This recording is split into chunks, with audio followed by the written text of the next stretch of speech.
You can buy damaged furniture at a fraction of the price. I'll show you how to fix it. This upright is bumped out of place. The paint on the inside shows where the part should go. To fix this, we're going to need a rubber hammer, a clamp, and some glue. We'll start by tapping with a rubber hammer. We'll use a clamp to start drawing things in. As I tighten the clamp, you can see everything start to pull back together.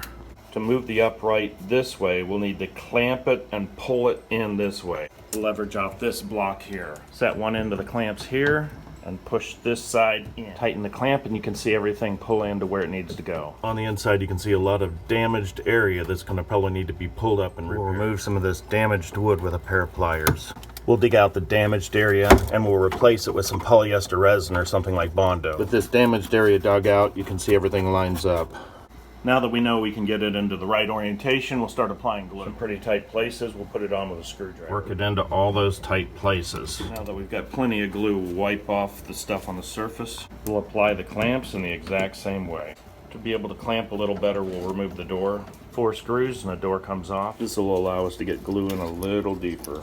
I'll clamp all the broken pieces together. As the glue squeezes out, clean it up. To apply a little upward force to remove some of this gap, we'll put a jack from a car in here.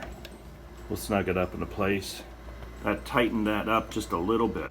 Now the upright's where it needs to be, we'll repair the back. We'll fill in the area that we dug out. We'll mix up some epoxy glue. Mix it up really good and we'll layer it in there. We'll push it in and rebuild up that area. The first layer of epoxy's bonding everything together. So fill that hole really nice. Make sure it's evenly mixed. We'll press it into the hole. Put some cardboard over it and press it flat. Keep everything clean with a rag with rubbing alcohol on it.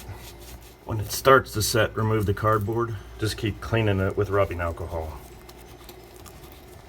That filled everything real nice. And it's going to be really strong. With all the clamps in, we'll let everything set up.